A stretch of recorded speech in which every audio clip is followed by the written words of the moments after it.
NBA for Monday, November 7th. We're going to go and take a look at the Pistons versus the Clippers. Now, we had the Clippers as they took on the Spurs just this past weekend. The Clippers won straight up. Tonight, though, I'm going to grab the points with the Pistons. I like how they match up with Los Angeles. Even without Reggie Jackson, still, they're playing really good defense. So the Clippers are playing great defense as well.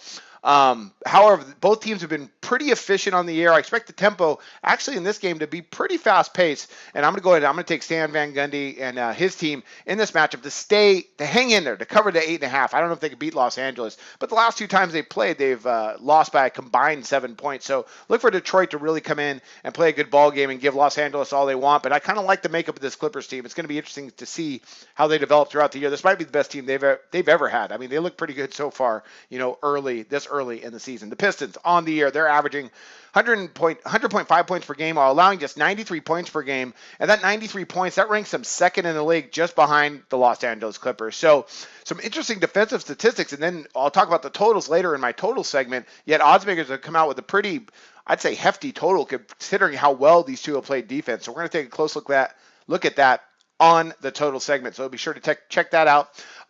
Let's talk about the Clippers, and we'll quick recap, and then we're going to go ahead and talk about a couple other things real quick. Clippers on the year, they're averaging 102.7 points per game, allowing just 90.7 points per game. Again, that ranks them first in the league, and I think they're kind of rolling. They had one bad game versus OKC, and that happens to every team. It's just you have an off night. But then they bounced back from that, played a great game in San Antonio.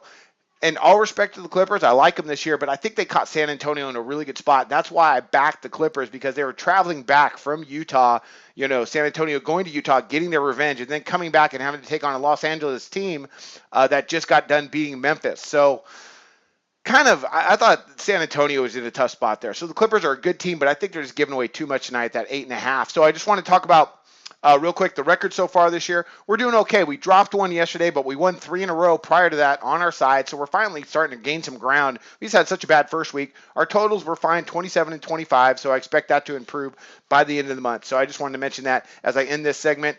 And be sure to check out our total segment, and I wish you luck on your picks today. Go to SBRodds.com. Browse, compare, and shop live odds available at top online sportsbooks.